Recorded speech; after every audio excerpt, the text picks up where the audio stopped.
Hello guys, and welcome back to my movie channel. I will be doing a review of the new Pixar film, The Incredibles 2.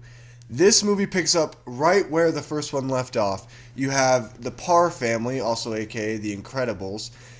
They are facing the Underminer at the end of the first film. Well, you get to see how that plays out in the second film.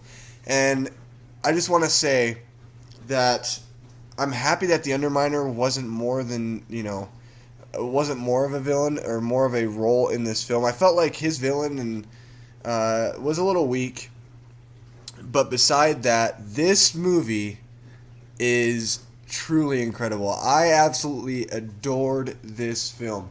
This time around, you have the Parr family who are having to face the results of what happened with the Underminer, and there's this big tycoon. His name is Winston Dever, and he is a huge fan of superheroes, and he wants to bring superheroes back into the spotlight, and he does it through Elastigirl.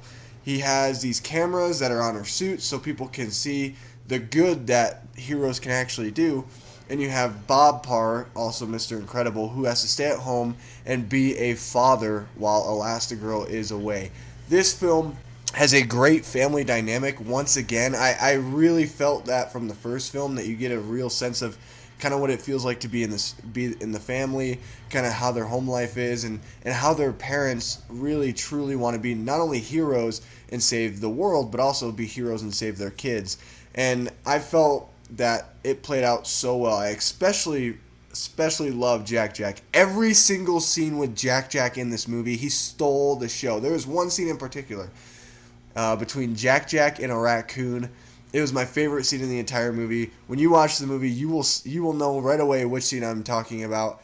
I felt Jack Jack's story was very fleshed out. It was very cool, showing all the different powers and all the abilities that Jack Jack has, because he truly is incredible, and he has such a different story arc this time around. He's more integral in the overall story, and I really like the dynamic between him and Mr. Incredible, Bob, in this film. I felt like they had a great dynamic. Also, I really loved Violet in this movie. I felt like Violet showed a different side of what she is in this movie. She goes through a lot between her boyfriend Tony and her family, and you'll have to wait to see how that plays out in the film. I will promise you, though, it is really, really good.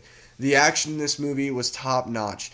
This is really, to me, The Incredibles is the first superhero film that I really ever fell in love with. I've watched the old Batman movies, Batman Returns, those movies, but I didn't love them. I like them, but I didn't love them. This was the first superhero movie for me. Growing up, I was 9 years old when the first Incredibles came out, and this movie just blew me away. It blew me completely away, and I fell in love with the story and with these characters.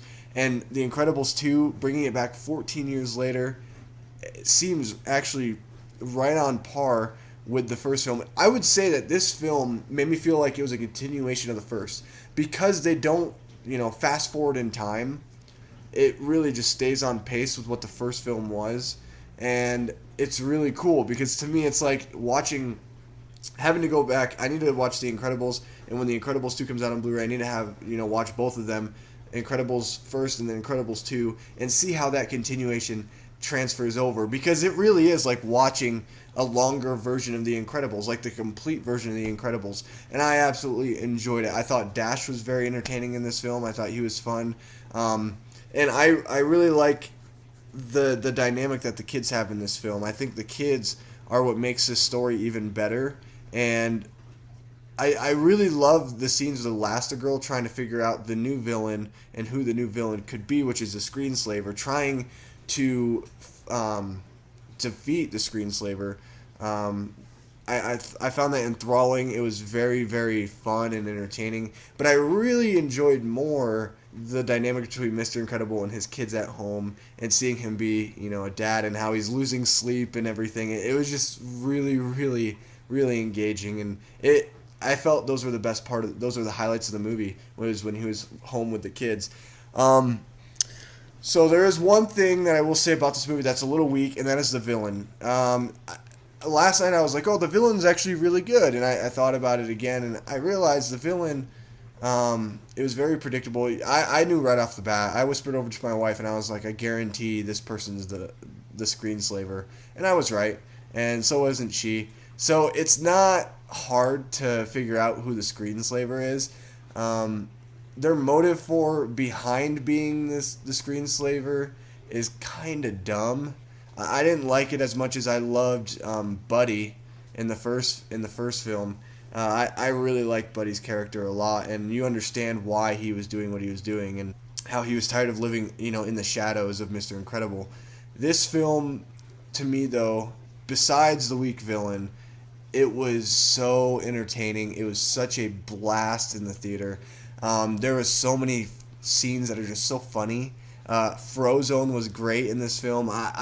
There's not one thing to me that I felt was terrible in the film. Even though they had a weak villain, I can't say that was terrible because I understood the idea behind it, and they were trying to be like, oh, who is it? Who is it? This mystery thing, even though it was very obvious. But I really found this film really engaging. I am super excited to see this movie again, and man, I don't know. I really hope, I know Brad Bird, he was only going to make a second film if it could live up to the first, which it did. And I honestly, thinking now, I would maybe even put The Incredibles 2 as better than The Incredibles. That's just me, though. Some people can say differently, but I will say it is just as exciting and entertaining as the first Incredibles film was. So I love you, Brad Bird, and I really hope that you can make a third Incredibles film. Don't wait 14 years if you're going to do it either. Just make it as soon as you can and really get creative and bring it into a new level. I would like to see maybe even in the future a little bit, like we can go a couple years in the future where Jack's, a toddler and you have the kids still growing up. Violet's pretty much graduated from high school. I mean, that would be awesome to see. I think that would be a lot of fun. Anyway, guys, this is my review of The Incredibles 2. Did you get a chance to see it this weekend? Make sure you hit the comments below. Let me know what you think about it. Also, if you like this video, make sure you give it a like and subscribe to this channel for more content, guys. I am so excited about the future of this channel. I've already kind of been thinking about new things. Yeah, it makes me really excited. Anyway, guys, I love you, and I'll see you in my next video. Goodbye.